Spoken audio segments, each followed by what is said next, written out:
Oh, it is a rainy day out here in Phoenix, Arizona. I know that may not sound like that big of a deal, but it is for us. We get rain so rarely. I actually heard on the news, the last time we got rain was 8 months ago, and it was just a drizzle. So whenever it rains here, all the children run out, look at the sky, and they water from the sky, and it's amazing. And I love the rain. Rain is a novelty here. But I don't know how I could live in a place where there's a lot of rain, because every time I'm looking out the window right now, cloudy skies. I've got my cup of hot cocoa right here. I just want to, I don't know, curl up and talk about NAT. That's what we're going to do. We're going to look at network address translation, because this is a big function of just about every network that's in existence today. Network address translation allows you to translate your corporate private addresses into the public addresses that work on the internet. At least that's the most common use. So we're going to look at this introductory video at the three major forms of NAT: dynamic NAT, NAT overload, and static NAT. Once we wrap up here, in the next video, we'll talk about how to set them all up. Now, NAT was the topic that we discussed in the IC&D 1 series, but the primary use that we talked about in there was just overloading an external IP address so multiple internal clients can access the internet. And while that is the most common use of NAT, there's many more things you can use it for. The first one is dynamic NAT. Now, this is a typical picture of using dynamic NAT to translate inside addresses to outside addresses as you access the internet.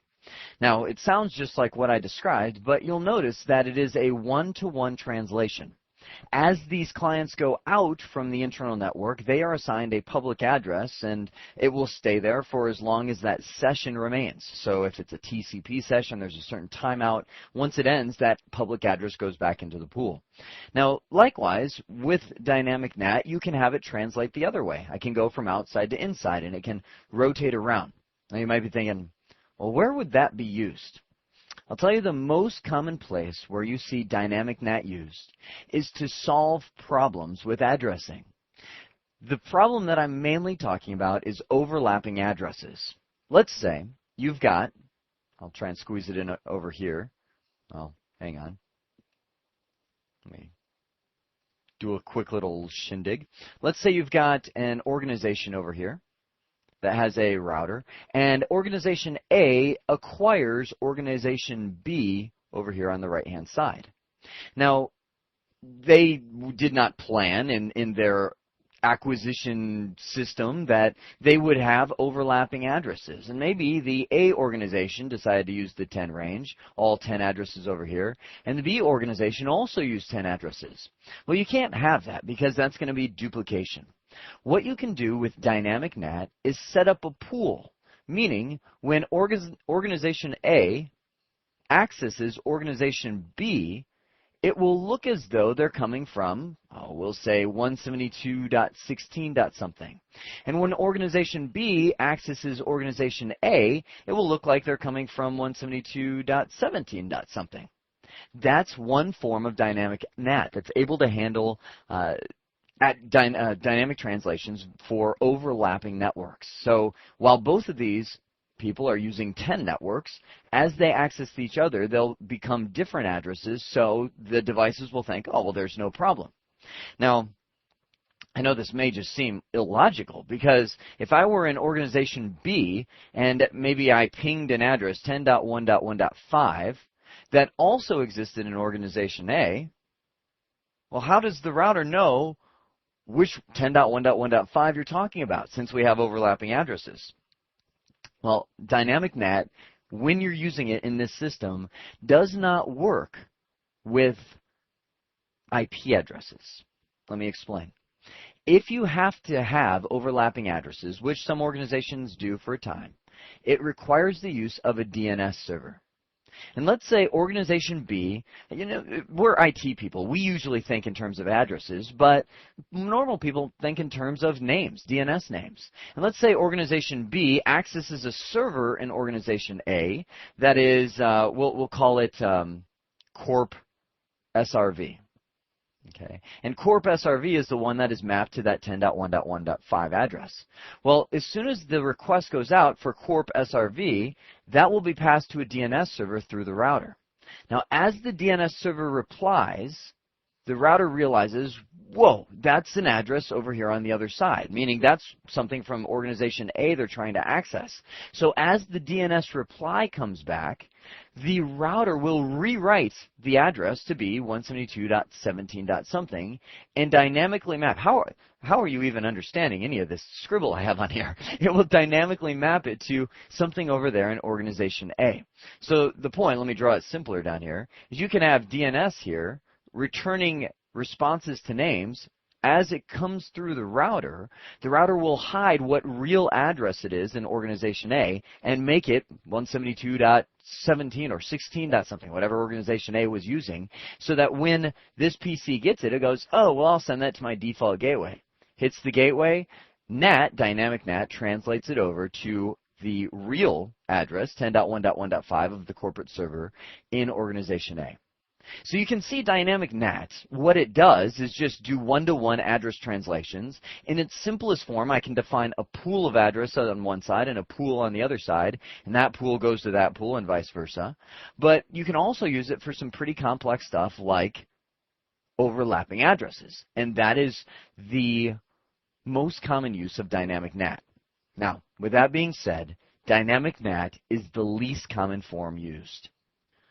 The most common form of NAT that's used is called NAT overload, and this is where multiple devices share a single address. Now, this is the form of NAT that allowed us to overcome the IP address shortage on the internet by using that sharing system. Here's the way it works.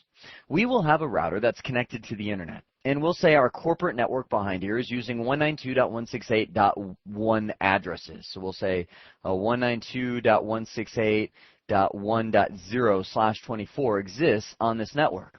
Now, as these clients, we'll say we've got 50 and 51, as these clients go out and access the internet, they will share the same public address, and the response will come back to that public address and forward it to these internal clients.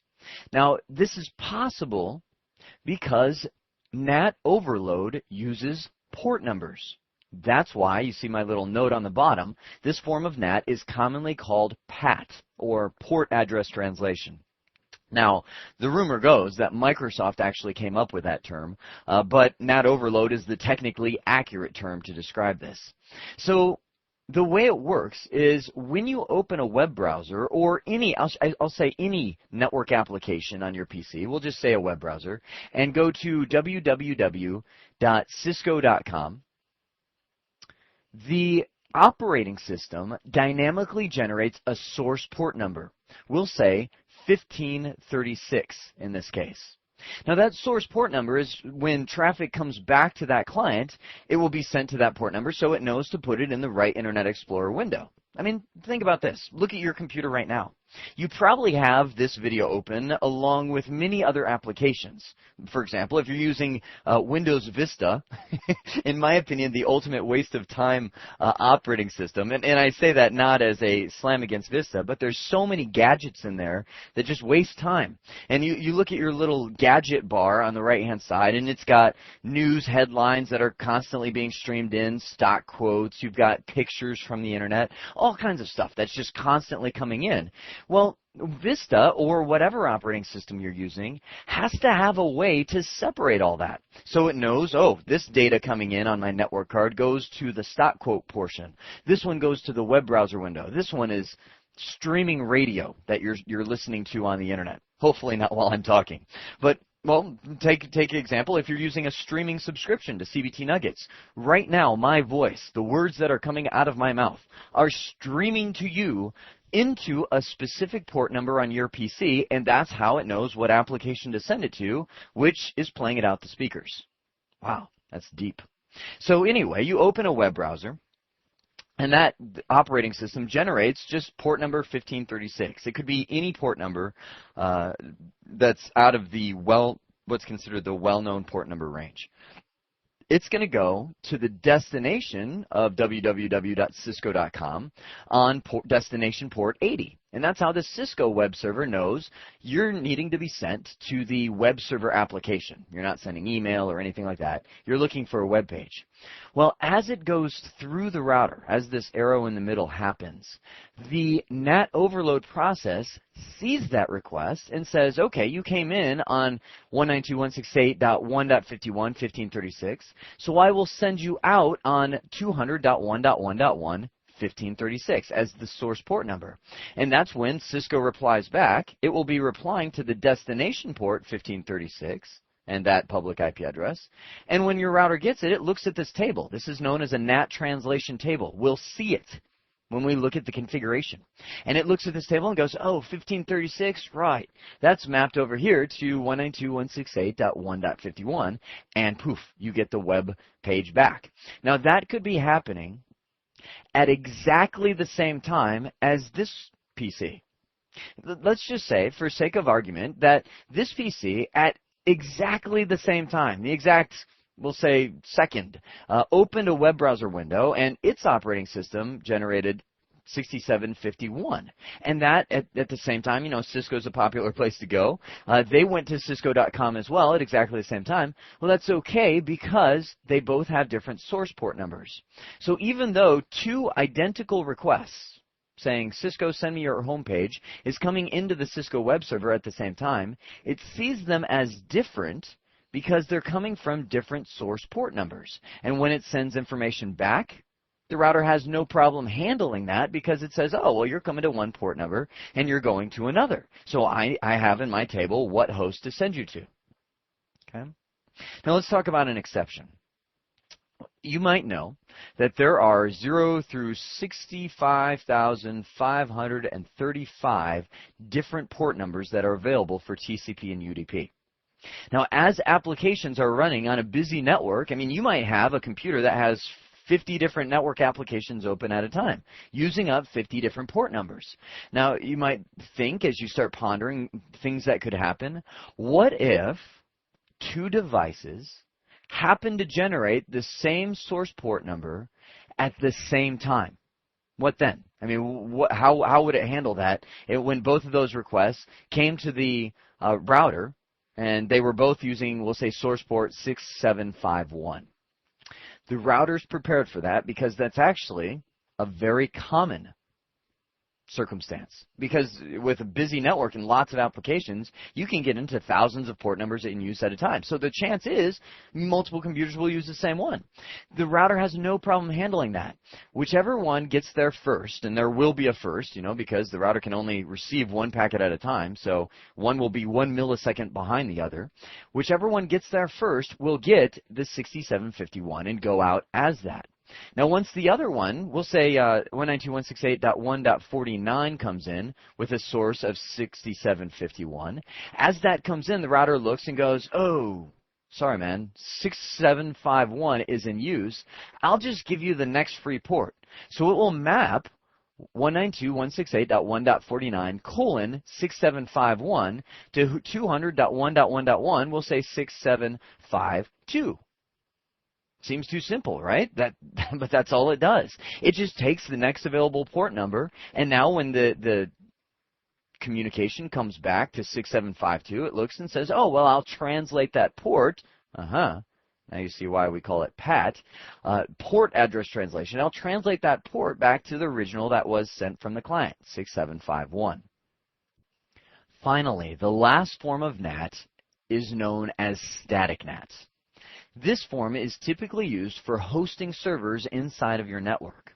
For example, we have private addresses here, 192.168.50 and 51 and so on. Those private addresses, since they are private, are not accessible from the internet. That's the whole definition of private, is that it is unroutable by internet routers. So we have to use static NAT to map public IP addresses here to private ones, so when somebody wants to access, maybe we have an internal web server, maybe that's this guy running at our company, we can forward that request into the internal web server and allow people to access it. That's known as a static NAT mapping. So here's the idea. Static NAT is usually combined with NAT overload. NAT overload to provide outbound access so normal people can just surf the net and whatever else they need internet access for. And static NAT for the internal. So what I did was show you the NAT table right here, and you can see this top IP address is still doing some form of NAT overload. You can see source port number is going through and being translated. And the bottom one has a little static entry here saying I have statically mapped 192.168.1.51 to 200.1.1.2. Now, the static NAT translations are usually done two ways. I should say always done two ways. Meaning if I statically NAT 192.168.51 to this public address, every time that server goes out and accesses the internet will see it as this public address. It doesn't get thrown in the NAT overload pool like the rest of these devices out here. And anytime someone on the internet accesses that public address, 201.1.2, it will be forwarded down here to this PC. It's two ways, inbound and outbound. Now keep in mind, whenever we do static NAT, or I should say any form of NAT, we do not have to have those IP addresses assigned to this interface of the router. It seems kind of strange, but this interface, we'll call it, we'll just say it's fast Ethernet 0, might be assigned the address 200.1.1.1. Now I can say I might want to use that address for NAT overload, and so everybody pretends they are the router as they go out. But 200.1.1.2 is not assigned anywhere. It's not an address on this interface right here. We haven't assigned it to a loopback interface or some mystery interface. It's just part of the NAT process. So when somebody accesses 201.1.2, our ISP knows to route that packet to our router, who whenever they see that looks at it and says, oh, I have a NAT mapping for you. You may not be assigned to my interface, but I have a NAT mapping saying that you should become 1.51. Now, static NAT, as I'll show you as we get into the configuration, can get far more granular than doing a full one-to-one IP address translation. Meaning right here, I said that I had a web server at 192.168.151, and I mapped this full address to that PC. But maybe, let's expand our diagram here, maybe in my company I also happen to have an email server, which is 192.168.1.52, that I would like to allow access to as well, so I can receive emails from the outside world. Well, unfortunately, the company that I'm with, my ISP, only gave me two public addresses. Now what do I do? Well, static NAT can be combined with port numbers. So what I can do is I can say 200.1.1.2 on TCP port 80 will forward packets into the web server on port 80. But if I receive a request on 200.1.1.2 TCP port 25, I will forward that to 192.168.1.52 on TCP port 25. So we can actually split a public address among multiple internal servers. And you can actually chop this thing up with as many servers as you'd like as long as you have port numbers. Now, for example, if I had another web server inside of here, maybe I had two web servers, port 80 is already used up. So I can't somehow magically translate some second port 80 into that because we've used that port on that public address. But this feature is really cool because it lets you use every public address to the max. Meaning, instead of assigning a full IP address to a web server when it only needs port 80, we can chop it up into as many servers as we want as long as we have unique port numbers. And those are the three forms of NAT that we will be configuring in the upcoming video on configuring NAT. That will be also one big difference between ICND1 and ICND2. Back in ICND1, we used the SDM, the Security Device Manager, the graphic interface to set up NAT.